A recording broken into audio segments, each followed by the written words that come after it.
Hakim, c'est quoi ça?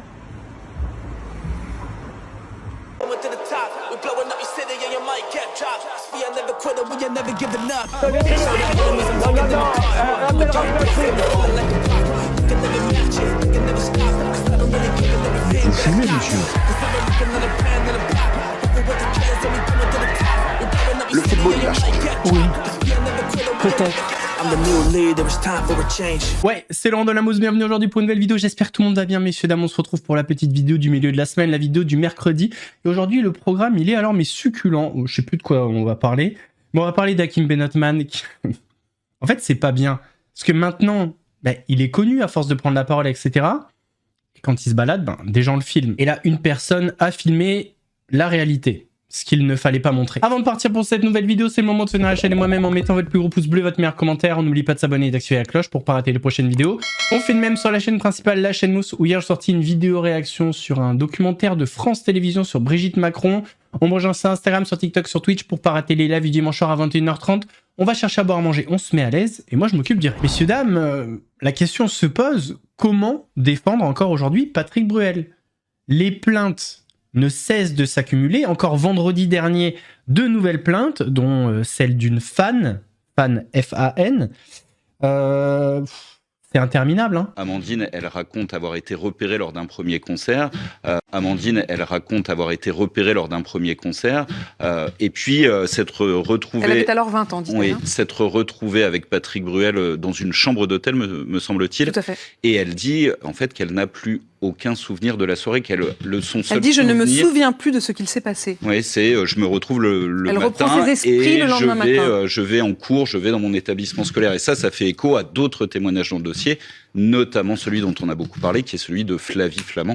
Avec une question malgré tout, qui est le fait qu'elle ait eu à nouveau, semble-t-il, des relations avec Patrick Bruel, puisque dans le récit qu'elle en fait, en tout cas, elle dit effectivement qu'il y a eu cette première rencontre en 2000, mais elle dit avoir recroisé le chanteur lors de plusieurs concerts et assure avoir eu des relations avec lui jusqu'en 2005.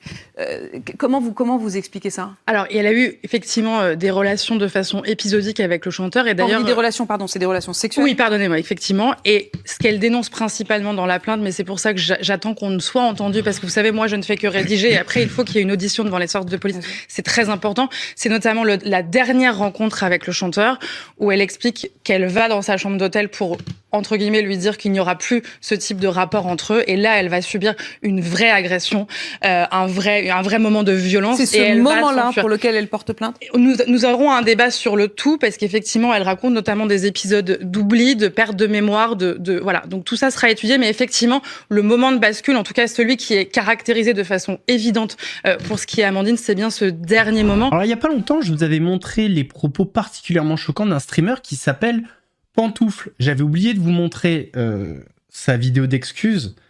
Les propos étaient terribles, odieux. Les excuses, c'est pas vraiment des excuses, le sont tout autant. Enfin, je rigole, c'est nerveux. Mais quelle sombre merde ce mec. Mais quelle sombre merde. Il arrive à retourner la situation, se poser en tant que victime, parler de menaces qu'il reçoit, etc. Mais en même temps, ferme ta gueule, quoi. À un moment donné, dans le contexte actuel, tu fais une blague sur une petite fille de 11 ans qui n'a rien demandé, qui a été violée puis tuée. Et en plus de ça, oui, vous êtes pas très... L'esprit Charlie, c'est pas du tout ça en plus de ça. Hein. Déjà, lui, c'est un mec, je suis sûr qu'il est pas du tout Charlie, mais bref. L'esprit Charlie, c'est de faire de l'humour noir. Alors, ça plaît pas. Ça, c'est encore un autre débat. Mais c'est pour dénoncer des choses. Pour mettre le doigt sur des situations absurdes. Charlie, c'est choquer pour alerter. La manière, on peut la discuter. On peut aimer, ne pas aimer. Mais lui, c'est pas du tout le même registre. Déjà, ce sont des hommes qui viennent m'insulter. Premier constat. Et des gens qui viennent me menacer de mort. Vous êtes des terroristes. Vous êtes Daesh. Je le dis. J'ai eu cette révélation suite à une discussion avec un ami, une amie. Vous êtes Daesh, en fait. Moi, je viens de réaliser. En fait, si j'ai touché au sacré, j'ai fait une blague Charlie mauvaise. En plus, c'est bien parce que c'est bien la marque de Charlie aussi de faire des blagues nulles, qui puent la merde, qui sont pas drôles, qui sont gratuites, qui sont méchantes. Et je récolte des menaces de mort en masse de gens qui veulent te tuer pour ça. Parce que t'as fait de l'humour noir. Alors certes très mauvais. J'ai une sauce, pourquoi? Parce que j'ai fait une blague sur Liana. Liana, la petite fille morte, tuée par un tueur, récemment là. J'ai fait une blague dont je suis pas fier. Moche, mal écrite, très bas niveau. Et j'ai pris un nombre de menaces hallucinant. Hallucinant. Alors je m'en plains pas, je suis pas là pour chouiner. Voilà, quand on joue avec le feu. Effectivement, je suis pas fier de ma blague, voire même quand je regarde le clip, j'ai chaud moi-même tellement je trouve je trouve ça mal fait, mal dit, etc.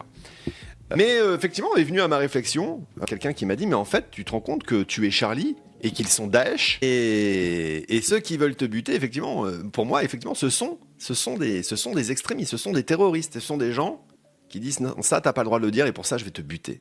Exactement ce qui s'est passé dans les bureaux de Charlie Hebdo. Mais il y a aussi un gros réflexe identitaire, ça aussi ça fait partie des choses que je développe, Némésis et autres, parce que l'identité de la personne, de la victime, est très importante pour eux. Elle représente beaucoup de choses. Hein. Une fillette, blanche, une femme. Et quand on sait, et là-dessus ça c'est une théorie, c'est une projection, moi je pense à Sterrin, et Pierre-Édouard Sterrin qui dit il faut faire des bébés blancs. Je pense à la Servante écarlate. Je me dis, quand c'est une femme blanche qui meurt, pour eux, c'est encore plus une perte importante. Déjà, c'est un enfant. Bon, un enfant, c'est sacré pour tout le monde. Mais en plus, c'est potentiellement voilà, ils ont peur là, que les blancs disparaissent. Bah oui, quand une femme blanche disparaît, dans leur logiciel, c'est une perte encore plus lourde. Mais l'histoire de je suis Charlie, finalement, et eux sont Daesh, c'est très précis.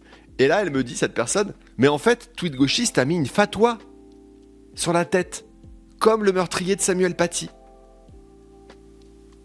Mais oui, la métaphore se prolonge. Et effectivement, avec ma vanne outrancière, triste ou ce que tu veux, Tweet Gauchiste me met une fatwa sur la tête. Me met une cible. Il nous fait exactement une Samuel Paty en quelque sorte, effectivement. C'est intéressant. C'est intéressant. Il lève une horde de gens fanatisés qui n'ont qu'une envie, c'est me buter. Et des hommes pour la plupart. Et des radicalisés pour la plupart aussi. Il y a un fait divers qui prend énormément d'ampleur en France actuellement. Ça s'est passé dans le Gers. Il y a une brasserie qui a été cambriolée, on va dire.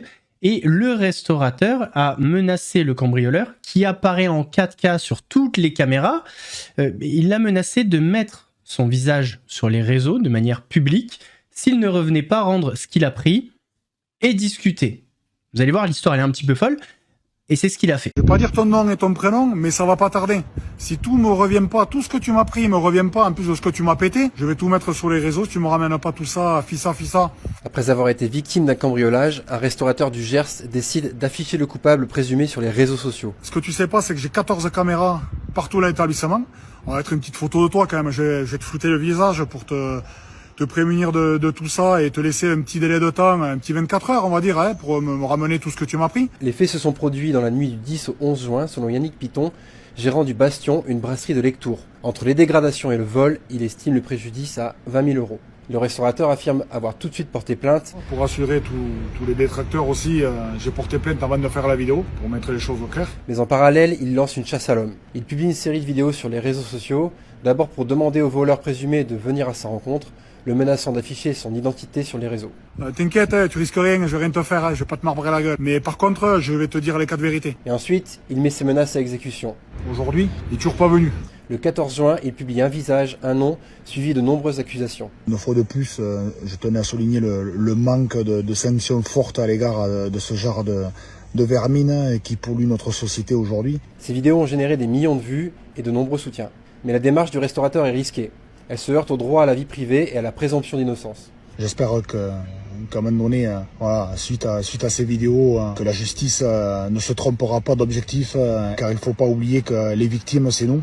On ne peut pas désigner ni afficher quelqu'un comme coupable avant qu'il n'ait été jugé. La justice elle-même peut s'en prendre au restaurateur. Plus probable, la personne nommée ou ses proches peuvent par exemple se retourner contre Yannick Piton pour atteinte à la présomption d'innocence ou pour diffamation.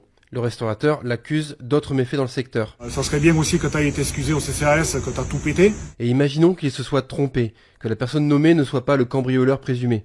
En France, on ne peut pas se substituer à la justice.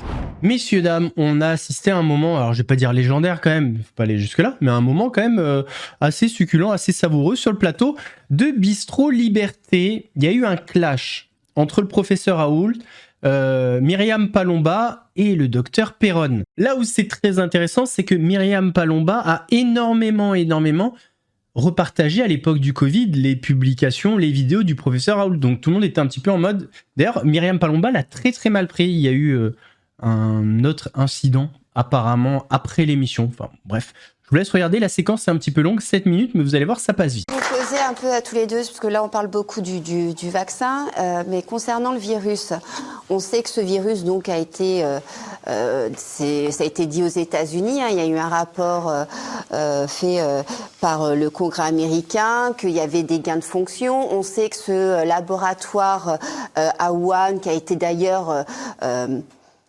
conseillé, et toute la technologie a été faite par le laboratoire, la fondation Mérieux, et a été, on a transmis notre savoir-faire à ce laboratoire. Pour vous, est-ce que ce vaccin, ce qui a plutôt tendance à être vrai, est un gain de fonction, c'est-à-dire une arme biologique ou pas? Le virus, vous voulez dire pas le vaccin? Le virus et le vaccin par... Moi, je pense qu'il y a toutes les preuves, malheureusement, c'est comme ça. Ça ne me surprend pas, c'est pas la première fois dans l'histoire. Effectivement, moi à un moment donné, je travaillais avec Jean-François Delfrécy quand il faisait un groupe. C'était l'institut. Il y avait sous Sarkozy, il y avait la création d'instituts thématiques de recherche entre l'INSERM et les disciplines comme les maladies infectieuses et la microbiologie. Et effectivement, à l'époque, l'INSERM travaillait la main dans la main avec les Chinois pour créer le P4 avec Mérieux en Chine. Oui, le laboratoire le P4 de Lyon a tout donné de la fondation Mérieux. C'était notre ami Yves Lévy qui est allé là-bas pour inaugurer avec la ministre de l'époque. Je crois que c'était Marisol Touraine. Donc voilà, moi, je suis pas contre qu'il y ait de la recherche fondamentale, mais quand ça déraille comme ça, qu'il y a des choses qui sont du domaine du secret défense et qu'on camoufle des choses, pour moi, c'est honteux et c'est pas de la science. Et il faut se battre contre ça. Oui, je voudrais dire, je suis en total désaccord avec ce que vous dites et en total désaccord avec ce que dit mon ami Perron, ce qui est naturel parce que c'est la science. On a bien le droit de pas être d'accord. On peut dire ça quand on ne sait pas ce qui s'est passé avec ce virus. On sait ce qui s'est passé, donc là aussi la presse c'est intéressant, les opinions des uns, le Congrès. C'est pas les opinions, hein, c'est ce qui a été dit. Non mais ce qui a été dit, c'est des opinions. Moi je vais vous parler de faits, si vous me laissez terminer. Oui, il y a eu des éditions. Attendez, moi j'ai séquencé 24 000 séquences de Covid-19. Je ne suis pas vous, moi je suis un docteur scientifique. Sur les 24 000, je peux vous dire exactement ce qui se passe à chaque fois qu'il y a un rebond, à chaque fois qu'il y a eu un nouveau mutant qui est apparu et qui est devenu contagieux ou plus dangereux. Les mutations qui ont été associées sont des mutations qui n'ont jamais été prévues comme étant susceptibles de donner des gains de fonction. C'est pas vrai. Et la seule chose qui a été prévue comme donnant un gain de fonction, nous, on a démontré qu'au contraire, tous les virus, tous les coronavirus adaptés à l'homme perdaient le dernier gène, ça s'appelle l'ORF8, et tous les virus qui sont devenus endémiques, ce qui est en train de devenir le Covid-19, comme les 4 autres coronavirus, ont perdu cette partie-là en passant de la chauve-souris, qui la garde parce que le virus en a besoin pour infecter la chauve-souris, il n'en a pas besoin pour infecter l'homme et ça disparaît. Donc les opinions des uns et des autres, c'est pas inintéressant. Donc là, Christian Perron ne semble pas d'accord. Oui, c'est ça. Non, on n'est pas d'accord, mais chacun a son métier. Moi, l'analyse des séquences, j'ai passé ma vie à faire ça. La première fois, moi j'ai été le premier à faire du séquençage régulier de tout le virus HIV. Quand tout l'ANRS disait qu'il fallait pas le faire, j'ai acheté le premier séquenceur automatique dans un laboratoire de microbiologie au monde.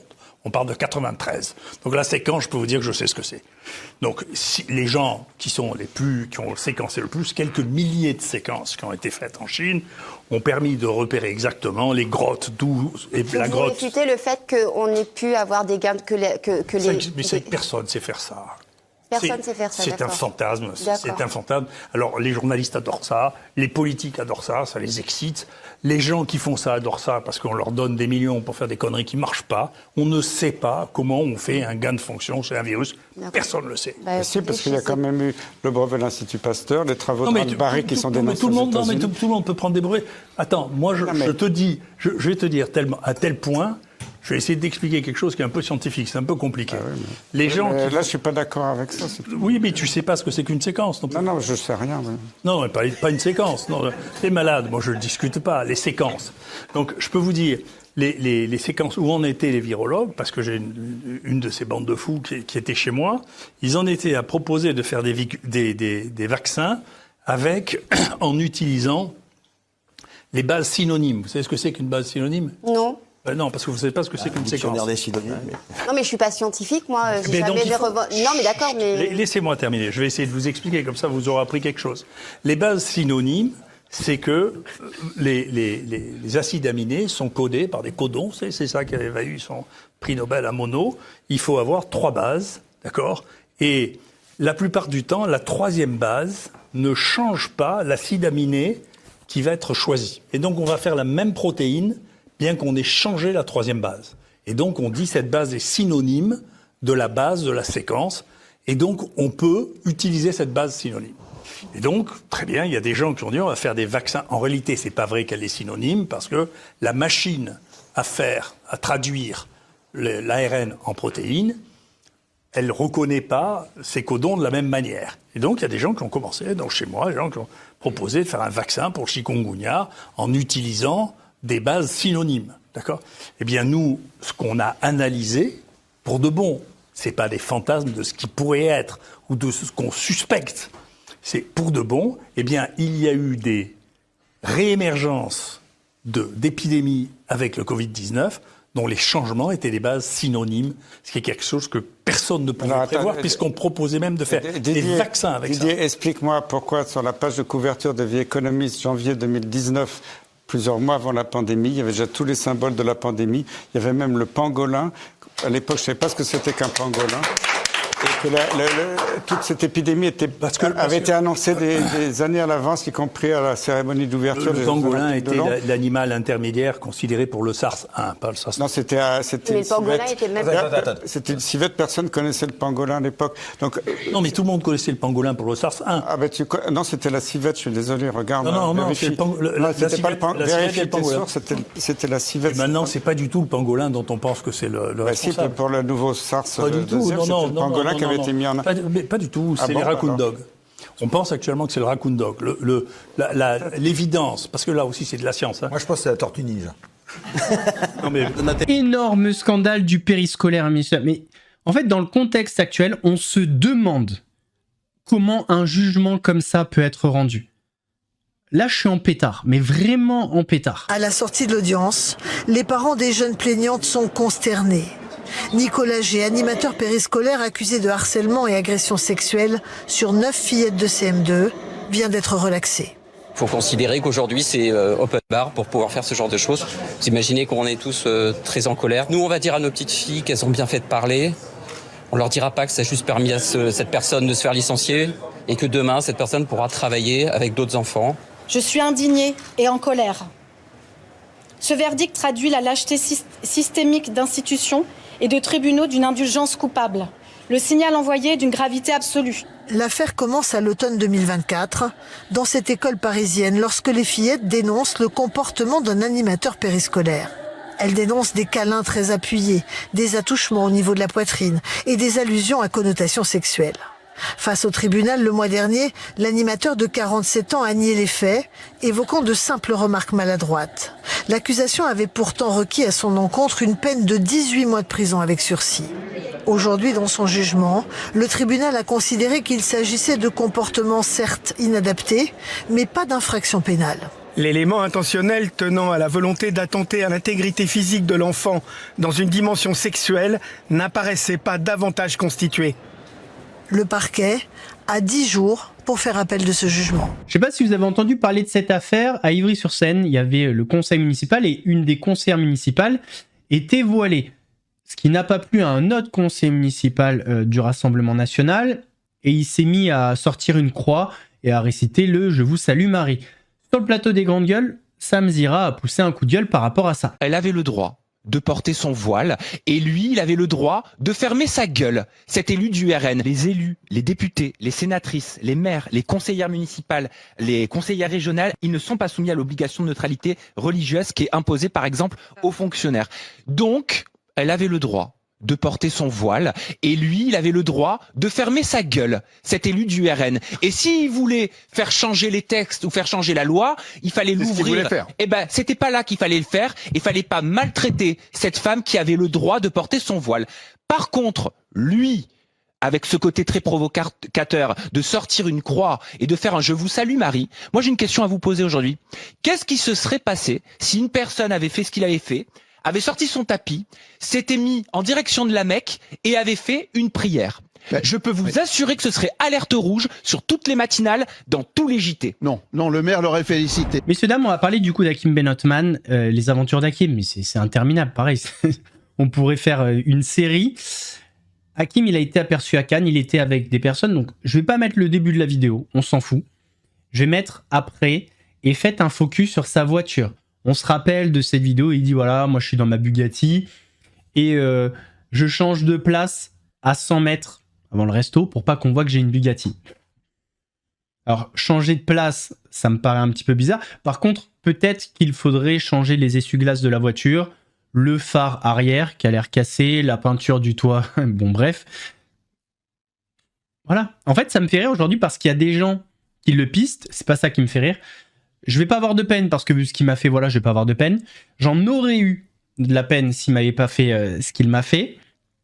Mais en fait, les gens sont vraiment en train de se rendre compte de la mascarade et de la réalité. Parce qu'en fait, il y a les réseaux, mais il y a la vraie vie. Et plein de gens le croisent, le voient toujours avec les mêmes vêtements, des chaussures, une fausse Patek. Bref, là, la voiture, il n'y a rien qui va. Ferrari.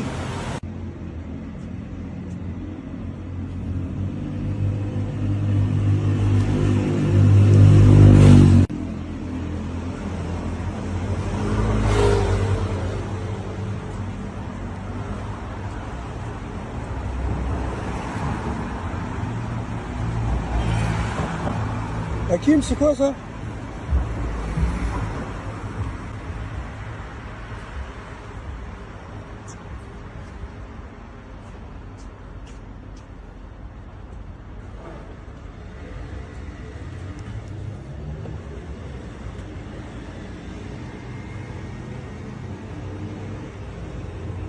Ah, t'abuses, Hakim.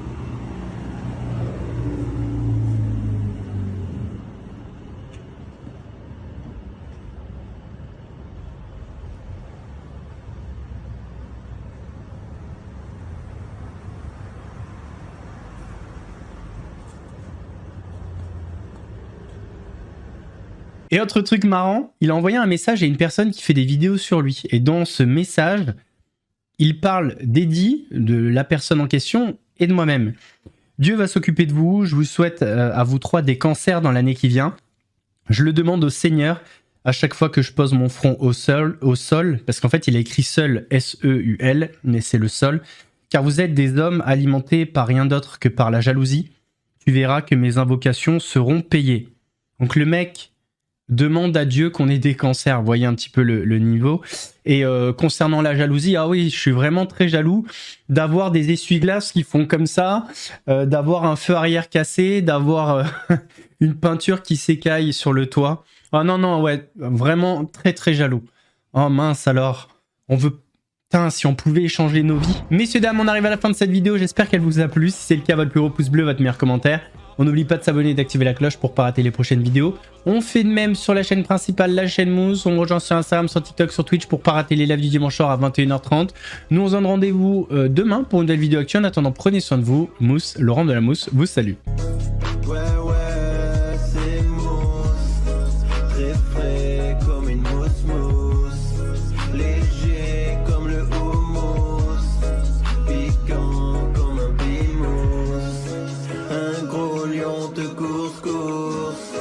Tu cries, t'as la fausse fausse.